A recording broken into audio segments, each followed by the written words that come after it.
Hello, in this section we are discussing about the types of platforms. Platforms. Platforms refers to the structures of vehicles on which the remote sensing instruments are mounted. Remote sensing ഇൻസ്ട്രുമെന്റ്സിനെ carry ചെയ്യോ mount ചെയ്ത് വെക്കുന്ന സ്ട്രക്ചേഴ്സിനെ അല്ലെങ്കിൽ വെഹിക്കിൾസിനെ വിളിക്കുന്ന പേരാണ് platform.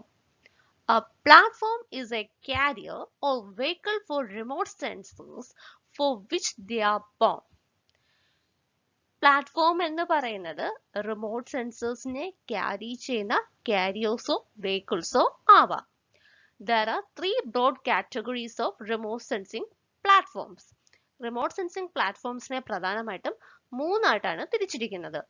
Ground based platforms, airborne based platforms, satellite based platforms. Ground borne platforms. ഗ്രൗണ്ടിലാണ് ഏതെങ്കിലും ഒരു വെഹിക്കിൾ അല്ലെങ്കിൽ കാരിയർ പ്ലേസ് ചെയ്തിട്ട് റിമോട്ട് സെൻസിംഗ് ഡേറ്റ ഒബ്റ്റെയിൻ ചെയ്യുന്നെങ്കിൽ അത്തരത്തിലുള്ള പ്ലാറ്റ്ഫോംസിനെ വിളിക്കുന്ന പേരാണ് ground borne platforms. Ground-based platforms are used to record detailed information about the objects or features of the Earth's surface. Ground-borne platforms പ്രധാനമായും യൂസ് ചെയ്യുന്നത് എർത്തിന്റെ സർഫസിലുള്ള ഏതെങ്കിലും ഫീച്ചേഴ്സിന്റെയോ ഒബ്ജക്ട്സിന്റെയോ ഇൻഫോർമേഷൻ വളരെ ഡീറ്റെയിൽ ആയിട്ട് റെക്കോർഡ് ചെയ്യാൻ വേണ്ടിയിട്ടാണ്. Ground-based platforms are mainly used to collect spectral information. Ground based platforms പ്രധാനമായിട്ടും use ചെയ്യുന്നത് spectral, അതായത് ഡിഫറെന്റ് വേവ് ലെങ്തിലുള്ള ഇലക്ട്രോമാഗ്നറ്റിക് സ്പെക്ട്രത്തിന്റെ ഇൻഫോർമേഷൻ ഒബ്റ്റെയിൻ ചെയ്യാൻ വേണ്ടിയിട്ടാണ് ഇത്തരത്തിലുള്ള പ്ലാറ്റ്ഫോംസ് യൂസ് ചെയ്യുന്നത്. They provide a basis for preliminary investigation and concept understanding. Basic ആയിട്ടുള്ള ഇൻവെസ്റ്റിഗേഷന് വേണ്ടിയിട്ടും അതുപോലെ എന്തെങ്കിലും ഒരു കൺസെപ്റ്റ് മനസ്സിലാക്കാൻ സഹായിക്കുന്നതിന് വേണ്ടിയിട്ടുമാണ് ഗ്രൗണ്ട് ബോൺ പ്ലാറ്റ്ഫോം അല്ലെങ്കിൽ ground borne remote sensing conduct ചെയ്യുന്നത്. They are also used for calibration and validation of airborne and spaceborne data. Space borne data, അതായത് സാറ്റലൈറ്റ് ഇമേജറീസിൽ നിന്ന് കിട്ടുന്ന ഡേറ്റയും അതുപോലെ എയർബോൺ ഡേറ്റ, അതായത് ഏരിയൽ ഫോട്ടോഗ്രാഫ്സിൽ അല്ലെങ്കിൽ ഇമേജസിൽ നിന്ന് കിട്ടുന്ന ഡേറ്റയും ശരിയാണോ എന്ന് വാലിഡേറ്റ് ചെയ്യാനും കാലിബ്രേറ്റ് ചെയ്യാനും വേണ്ടിയിട്ട് ഗ്രൗണ്ട് ബോൺ പ്ലാറ്റ്ഫോംസ് യൂസ് ചെയ്യാറുണ്ട്. Ground observation platforms include handheld platform, cherry picker, tower, portable mast and vehicles. Ground observation പ്ലാറ്റ്ഫോംസിന് പ്രധാനമായിട്ടുള്ള എക്സാമ്പിൾസ് എന്ന് പറയുന്നത് hand held platform, cherry picker, towers, portable mast, vehicles തുടങ്ങിയവയാണ്. For the field investigation, some of the most popular platforms have been used are cherry picker platform, portable mast and tower. Field ഇൻവെസ്റ്റിഗേഷന് വേണ്ടിയിട്ട് ഏറ്റവും കൂടുതൽ use ചെയ്യുന്ന platform എന്ന് പറയുന്നത് cherry picker പ്ലാറ്റ്ഫോമും portable മെസ്റ്റും അതുപോലെ ടവേഴ്സുമാണ്. The cherry picker platform can be extended to approximately 15 meter. Right സൈഡിൽ കാണുന്ന ഇമേജ് ചെറി പിക്കർ പ്ലാറ്റ്ഫോംസിനെയാണ്. ചെറി പിക്കർ പ്ലാറ്റ്ഫോംസ് ഗ്രൗണ്ട് ലെവലിൽ നിന്നും 15 മീറ്റർ വരെ ഹൈറ്റിൽ എക്സ്റ്റെൻഡ് ചെയ്യാൻ പറ്റും. These platforms are frequently linked to the automatic recording apparatus in field vans. ഇത്തരത്തിലുള്ള പ്ലാറ്റ്ഫോംസിലുള്ള സെൻസേഴ്സ് ഫീൽഡ് വാൻസിലുള്ള അപ്പാരറ്റസുമായിട്ട് ലിങ്ക്ഡുമാണ്. അതിൽ ഓട്ടോമാറ്റിക് റെക്കോർഡിംഗ് നടക്കുകയും ചെയ്യും. Portable masts are available in various forms and can be used to support cameras and sensors for testing. They can be mounted on vehicles. Portable must പല ഫോംസിലും available ആണ്, പല സൈസസിലും available ആണ്. ഇത് പ്രധാനമായിട്ടും use ചെയ്യുന്നത് ക്യാമറയും അതുപോലെ തന്നെ സെൻസേഴ്സിനെയും മൗണ്ട് ചെയ്യാനും സപ്പോർട്ട് ചെയ്യാനും വേണ്ടിയിട്ടാണ്. ഈ പോർട്ടബിൾ മാസ്റ്റിനെ വെഹിക്കിൾസിന്റെ മുകളിലും മൗണ്ട് ചെയ്ത് വയ്ക്കാൻ പറ്റും. ഈ കാണുന്നത് ഒരു പോർട്ടബിൾ മാസ്റ്റ് ആണ്. അത് വെഹിക്കിളിന് പുറത്താണ് മൗണ്ട് ചെയ്ത് വെച്ചേക്കുന്നത്. ഗ്രൗണ്ടിൽ ലെവലിൽ അല്ലാതെയും അത് വയ്ക്കാൻ പറ്റും. Permanent ground platforms like towers as well as cranes are used for monitoring atmospheric phenomena and long-term monitoring of terrestrial features. Permanent ആയ ഗ്രൗണ്ട് പ്ലാറ്റ്ഫോം ആയ ടവറും അതുപോലെ മറ്റൊരു പ്ലാറ്റ്ഫോം ആയ ക്രെയിൻസും പ്രധാനമായും അറ്റ്മോസ്ഫിയറിക് ഫിനോമിനൻ മോണിറ്റർ ചെയ്യാൻ വേണ്ടിയിട്ടും ലോങ് ടേം ആയിട്ടുള്ള ടെറസ്ട്രിയൽ ഫീച്ചേഴ്സിന്റെ മോണിറ്ററിങ്ങിന് വേണ്ടിയിട്ടുമാണ് യൂസ് ചെയ്യുന്നത്. Airborne platforms. Airborne platforms were the sole non-ground-based platform for early remote sensing work. ആദ്യകാലങ്ങളിൽ നോൺ ഗ്രൗണ്ട് ബേസ്ഡ് പ്ലാറ്റ്ഫോമായിട്ട് യൂസ് ചെയ്തിരുന്ന ഒരേ ഒരു പ്ലാറ്റ്ഫോമാണ് airborne platforms. Aircraft remote sensing system may also be referred to as suborbital or airborne or aerial remote sensing system. Aircraft ഉപയോഗിച്ചിട്ടുള്ള remote sensing സിസ്റ്റത്തിനെ അറിയപ്പെടുന്നത് സബോർബിറ്റൽ അല്ലെങ്കിൽ airborne അല്ലെങ്കിൽ air remote sensing system എന്നാണ്. At present, aeroplanes are the most common airborne platform. At present ആയിട്ട് ഇപ്പോൾ ഏറ്റവും കൂടുതൽ use ചെയ്യുന്ന എയർബോൺ പ്ലാറ്റ്ഫോം എന്ന് പറയുന്നത് എയർക്രാഫ്റ്റ് അല്ലെങ്കിൽ എയറോപ്ലെയിൻസ് ആണ്. Other airborne observation platforms include balloons, drones, high altitude sounding rockets. ഇനി മറ്റു ഒബ്സർവേഷൻ പ്ലാറ്റ്ഫോംസ് എന്ന് പറയുന്നതിന് എക്സാമ്പിൾ ബലൂൺസ്, ഡ്രോൺ, അതുപോലെ തന്നെ ഹൈ ആൾട്ടിറ്റ്യൂഡ് ആയിട്ടുള്ള റോക്കറ്റ്സ് തുടങ്ങിയവയാണ്. Helicopters are occasionally used. പലപ്പോഴും ഹെലികോപ്റ്റേഴ്സും യൂസ് ചെയ്യാറുണ്ട്. Balloon borne platform. Balloon borne platform പ്രധാനമായിട്ടും രണ്ട് തരത്തിലാണുള്ളത്, ടെതേർഡ് ബലൂണും ഫ്രീ ബലൂണും. വയേഴ്സ് ആയിട്ട് കണക്റ്റഡ് ആയിട്ടുള്ള ബലൂൺസിനെ ടെതേർഡ് ബലൂൺസ് എന്നും അതേസമയം ഒരു രീതിയിലുള്ള കണക്ഷനും ഇല്ലാത്തതിനെ ഫ്രീ ബലൂൺസ് എന്നും പറയാറുണ്ട്. Tethered balloons. Tethered balloons are connected to the Earth station by means of wires having high tensile strength and flexibility. Tethered balloonന്റെ പ്രത്യേകത എന്ന് പറയുന്നത് ഗ്രൗണ്ട് സ്റ്റേഷൻ അല്ലെങ്കിൽ എർത്തുമായിട്ട് അതിനെ കണക്ട് ചെയ്തിരിക്കുന്നത് വളരെ ശക്തിയുള്ള ഫ്ലെക്സിബിൾ ആയിട്ടുള്ള വയേഴ്സ് വെച്ചിട്ടാണ്. The tether line serves the additional purpose of carrying the power line for sensors and transmitters, antenna, gas tube, etc. ഈ വയേഴ്സിന് ഒരു പ്രത്യേകതയുണ്ട്, അല്ലെങ്കിൽ ഈ ടെതർ ലൈൻസിന് ഒരു പ്രത്യേകതയുണ്ട്. ഇതിൽ കൂടിയാണ് സെൻസേഴ്സിനും ട്രാൻസ്മിറ്റേഴ്സിനും ആന്റിനയ്ക്കും ഗ്യാസ് ട്യൂബിനും ഒക്കെ വേണ്ടിയിട്ടുള്ള പവർ സപ്ലൈ ചെയ്യുന്നത്. In India, at present, Tata Institute of Fundamental Research, Mumbai, has set up a national balloon facility at Hyderabad. ഇന്ത്യയിലെ ഇത്തരത്തിൽ റിമോട്ട് സെൻസിംഗ് പർപ്പസിന് വേണ്ടി യൂസ് ചെയ്യുന്ന ടെതേർഡ് ബലൂൺസ് ഉള്ളത് നാഷണൽ ബലൂൺ ഫെസിലിറ്റി ഹൈദരാബാദിലാണ്. ഇത് കൊണ്ടുവന്നത് Tata institute of fundamental research Mumbai ആണ്. Free balloons. They hover around a particular area or may return to the starting point after covering a distance or move from one place to another along a predetermined route. Free ബലൂൺസിന്റെ പ്രത്യേകത എന്ന് പറയുന്നത് ഏതെങ്കിലും ഒരു particular ഏരിയക്ക് ചുറ്റും അത് round ചെയ്യുകയോ അല്ലെങ്കിൽ എവിടെയെങ്കിലും സ്റ്റാർട്ട് ചെയ്തിട്ട് കുറച്ച് ഡിസ്റ്റൻസ് കവർ ചെയ്ത് അതേ സ്റ്റാർട്ടിംഗ് പോയിന്റിൽ തന്നെ അത് തിരിച്ചെത്തുകയോ അല്ലെങ്കിൽ ഒരു സ്ഥലത്തു നിന്നും മറ്റൊരു സ്ഥലത്തേക്ക് ഒരു പ്രീ ഡിറ്റർമിൻഡ് റൂട്ടിലോട്ട് സഞ്ചരിക്കുന്ന ബലൂൺസ് ആണ് free balloons. Drone. Drone is a miniature remotely piloted aircraft. ദൂരെ നിന്ന് അല്ലെങ്കിൽ റിമോട്ട് ഏരിയയിൽ നിന്നും കൺട്രോൾ ചെയ്യുന്ന എയർക്രാഫ്റ്റിന്റെ ഒരു മിനിയേച്ചർ ഫോമാണ് drone. It is designed to fulfill requirements for a low-cost platform with a long endurance, moderate payload capacity, and capacity to operate without a runway or small runway. ഡ്രോണിന്റെ പ്രത്യേകത എന്ന് പറയുന്നത് വളരെ low cost ആയിട്ടൊരു platform ആണ്. പക്ഷെ അതിന്റെ നിലനിൽപ്പ് അല്ലെങ്കിൽ അതിന്റെ പെർഫോമൻസ് എന്ന് പറയുന്നത് വളരെ ലോങ് ആണ്.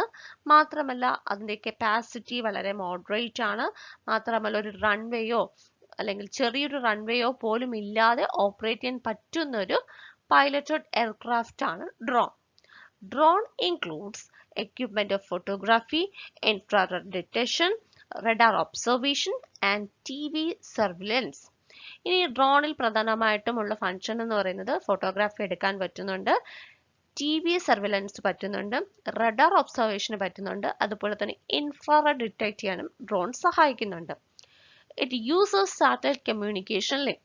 ഡ്രോണിന്റെ പ്രത്യേകത അത് സാറ്റലൈറ്റ് കമ്മ്യൂണിക്കേഷൻ ലിങ്കിനെയാണ് യൂസ് ചെയ്യുന്നത്. Drone was developed in Britain during World War II. Is the short sky spy which was originally conceived as a military reconnaissance. Drone ആദ്യമായി ഡെവലപ്പ് ചെയ്തത് രണ്ടാം ലോക മഹായുദ്ധത്തില് ബ്രിട്ടനിലാണ്.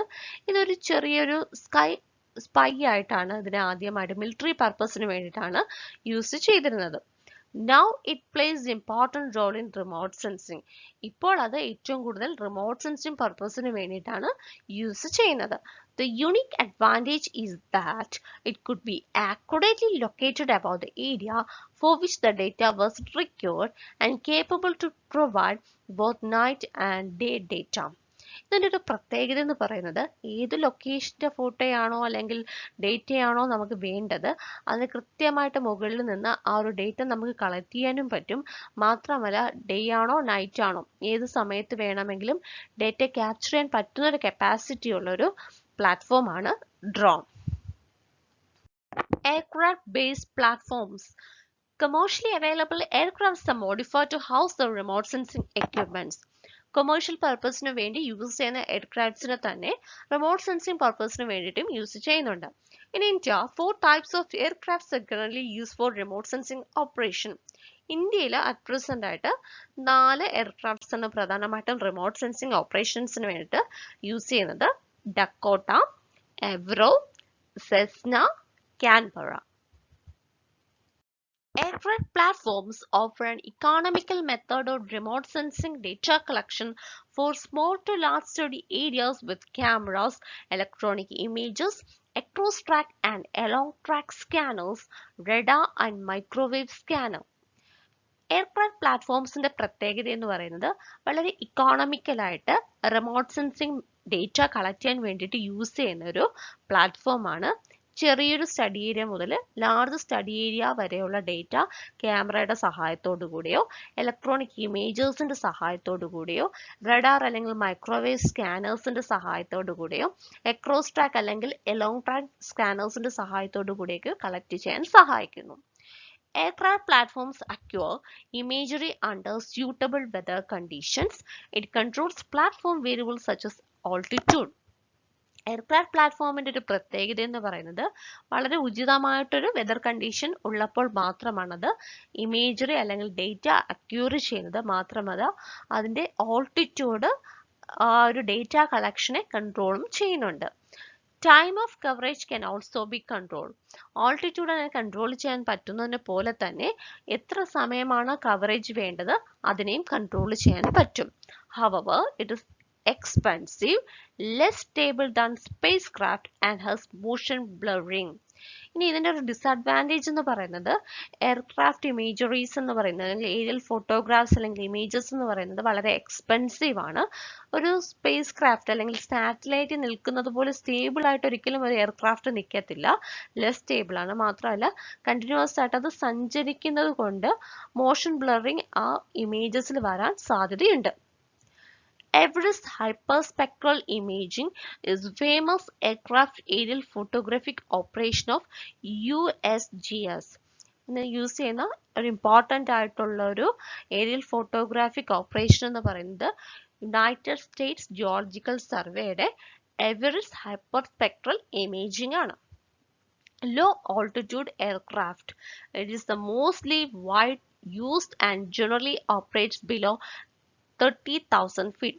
ലോ ഓൾട്ടിറ്റ്യൂഡ് എയർക്രാഫ്റ്റ് ആണ് പ്രധാനമായും റിമോട്ട് സെൻസിങ് പർപ്പസിന് വേണ്ടിയിട്ട് യൂസ് ചെയ്യുന്നത്. ഇതിന്റെ പ്രത്യേകത എന്ന് പറയുന്നത് ഓപ്പറേറ്റ് ചെയ്യുന്നത് 30,000 ഫീറ്റിന് താഴെയാണ്. They have single engine or light twin engine. ഇതിന്റെ പ്രത്യേകത ഒന്നേ സിംഗിൾ എഞ്ചിൻ ആയിരിക്കും അല്ലെങ്കിൽ ലൈറ്റ് ആയിട്ടുള്ള 2 എഞ്ചിൻസ് അതിൽ കാണാം. It is suitable for obtaining image data four small areas having large scale. ഒരു ചെറിയ ഏരിയയുടെ ലാർജ് സ്കെയിൽ ആയിട്ടുള്ള ഡേറ്റ കളക്ട് ചെയ്യാൻ ഇമേജ് കളക്ട് ചെയ്യാൻ വേണ്ടിയിട്ടാണ് ലോ ഓൾട്ടിറ്റ്യൂഡ് എയർക്രാഫ്റ്റ് യൂസ് ചെയ്യുന്നത്. Rockets. High altitude sounding rocket platforms are useful in assessing the reliability of remote sensing techniques as regards the dependence on the distance from the target is concerned. High altitude ആയിട്ടുള്ള sounding rocket platforms remote sensing ടെക്നിക്സിന്റെ accuracy അല്ലെങ്കിൽ റിലയബിലിറ്റിയെ access ചെയ്യാനും ഒപ്പം തന്നെ ഒരു ടാർഗറ്റിൽ നിന്ന് ഒരു സ്പെസിഫിക് ഡിസ്റ്റൻസിലാണ് നമുക്ക് ഡേറ്റ വേണ്ടതെങ്കിൽ അതിനെ കളക്ട് ചെയ്യാനും സഹായിക്കുന്നു. Imageries with a moderate synoptic view can be obtained from such rockets for areas of some 5 lakh square kilometers per frame. ഇനി മോഡറേറ്റ് സിനോപ്റ്റിക് വ്യൂ ഉള്ള ഇമേജറീസിന്റെ ഡേറ്റ കളക്ട് ചെയ്യാനാണ് റോക്കറ്റ്സ് പ്രധാനമായിട്ടും യൂസ് ചെയ്യുന്നത്. അതായത് ഒരു ഫ്രെയിമിനകത്ത് 5 ലക്ഷം സ്ക്വയർ കിലോമീറ്റർ വരുന്ന ഡേറ്റ കളക്ട് ചെയ്യാൻ വേണ്ടിയിട്ടാണ് റോക്കറ്റ്സ് യൂസ് ചെയ്യുന്നത്. The high altitude sounding rocket is fired from a mobile launcher. High altitude sounding rockets പ്രധാനമായിട്ട് ലോഞ്ച് ചെയ്യുന്നത് മൊബൈൽ ലോഞ്ചേഴ്സ് ആണ്. The main problem with rocket is that they are one time observations only. ഇതിന്റെ ഒരു പ്രധാനപ്പെട്ട disadvantage എന്ന് പറയുന്നത് ഇത് ഒരു തവണ മാത്രമേ യൂസ് ചെയ്യാൻ പറ്റുള്ളൂ എന്നതാണ്. Spaceborne platforms. In spaceborne remote sensing, sensors are mounted on board a spacecraft orbiting the Earth. Spaceborne remote സെൻസിംഗിൽ പ്രധാനമായും സെൻസേഴ്സ് മൗണ്ട് ചെയ്തിരിക്കുന്നത് എർത്തിന് ചുറ്റും ഓർബിറ്റ് ചെയ്യുന്ന ഏതെങ്കിലും സ്പേസ് ഷട്ടിലോ അല്ലെങ്കിൽ സാറ്റലൈറ്റ്സിലോ ആയിരിക്കും. അത്തരത്തിലുള്ള സാറ്റലൈറ്റ്സിനെ വിളിക്കുന്ന പേര് റിമോട്ട് സെൻസിംഗ് സാറ്റലൈറ്റ്സ് എന്നാണ്. Spaceborne or satellite platforms are one-time cost effective but relatively lower cost per unit area of coverage, can acquire imagery of entire Earth without taking permission. സ്പേസ്ബോൺ അല്ലെങ്കിൽ satellite പ്ലാറ്റ്ഫോംസിന്റെ പ്രത്യേകത അത് ആദ്യം ലോഞ്ച് ചെയ്യുന്ന സമയത്ത് വളരെയധികം cost ഉണ്ടെങ്കിൽ തന്നെയും പിന്നീട് നോക്കുമ്പോൾ കാലക്രമേണ അത് വളരെ ചീപ്പറാണ്. കാരണം ഒരുപാട് വർഷം നമുക്ക് ഡേറ്റ കളക്ട് ചെയ്യാൻ പറ്റും. മാത്രമല്ല ഓരോ യൂണിറ്റ് കവർ ചെയ്യുന്നതിനുള്ള കോസ്റ്റ് എന്ന് പറയുന്നത് വളരെ കുറവാണ്. കാരണം ഒരു എൻറ്റയർ എർത്തിന്റെ ഇമേജ് തന്നെ നമുക്ക് എടുക്കാൻ പറ്റും. അതുകൊണ്ട് അത് കവർ ചെയ്യുന്നത് ടോട്ടൽ ഏരിയ കവർ ചെയ്യുമ്പോൾ അതിന്റെ കോസ്റ്റ് എന്ന് പറയുന്നത് വളരെ ചീപ്പറാണ്. Spaceborne imaging ranges from altitude 250 km to 36,000 km. ഇനി സ്പേസ്ബോൺ ഇമേജിങ്ങിന് വേണ്ടിയിട്ട് യൂസ് ചെയ്യുന്ന സാറ്റലൈറ്റ്സും സ്പേസ് ഷട്ടിൽസും അതിന്റെ ഹൈറ്റ് റേഞ്ച് ചെയ്യുന്നത് അല്ലെങ്കിൽ ഓൾട്ടിറ്റ്യൂഡ് റേഞ്ച് ചെയ്യുന്നത് 250 കിലോമീറ്റർ മുതൽ 36,000 കിലോമീറ്റർ വരെയാണ്. സ്പേസ്ബോൺ റിമോട്ട് സെൻസിങ്ങിന്റെ അഡ്വാൻറ്റേജസ് എന്തൊക്കെയാണെന്ന് നോക്കാം. ലാർജ് ഏരിയ കവറേജ്, ഒത്തിരി ഏരിയ കവർ ചെയ്യുന്നുണ്ട്. ഒന്ന് എൻറ്റയർ എർത്തോ അല്ലെങ്കിൽ ഒരു കോണ്ടിനെന്റിന്റെ മുഴുവൻ പാർട്ടോ എർത്തിന്റെ ഒരു പാർട്ടോ അങ്ങനെ മുഴുവൻ ഒരു വലിയ ഏരിയ തന്നെ കവർ ചെയ്യാൻ വേണ്ടിയിട്ട് സ്പേസ്ബോൺ റിമോട്ട് സെൻസിങ്ങിന് പറ്റും. Frequent and repetitive coverage of an area of interest, ഏതെങ്കിലും ഒരു സ്ഥലത്തിലുള്ള റെപ്പറ്റേറ്റീവ് ഡേറ്റ അല്ലെങ്കിൽ ഫ്രീക്വന്റ് ആയിട്ടുള്ള ഡേറ്റ നമുക്ക് കിട്ടും. Quantitative measurement of ground features using radiometrically calibrated sensors. Ground ഫീച്ചേഴ്സിന്റെ ക്വാണ്ടിറ്റേറ്റീവ് മെഷർമെന്റ് കാലിബ്രേറ്റഡ് ആയിട്ടുള്ള സെൻസേഴ്സ് ഉപയോഗിച്ച് കളക്ട് ചെയ്യാൻ പറ്റും. Semi automated computerised processing and analysis, ഇത് ഡിജിറ്റൽ ഡേറ്റയാണ്, അതുകൊണ്ട് തന്നെ അത് കമ്പ്യൂട്ടർ പ്രോസസ്സിങ്ങിനാണ് വിധേയമാകുന്നത്. പെട്ടെന്ന് തന്നെ അനാലിസിസും കഴിയും. Relatively lower cost per unit area of coverage, per unit area coverage നോക്കുമ്പോൾ അതിന്റെ കോസ്റ്റ് എന്ന് പറയുന്നത് വളരെ കുറവാണ്.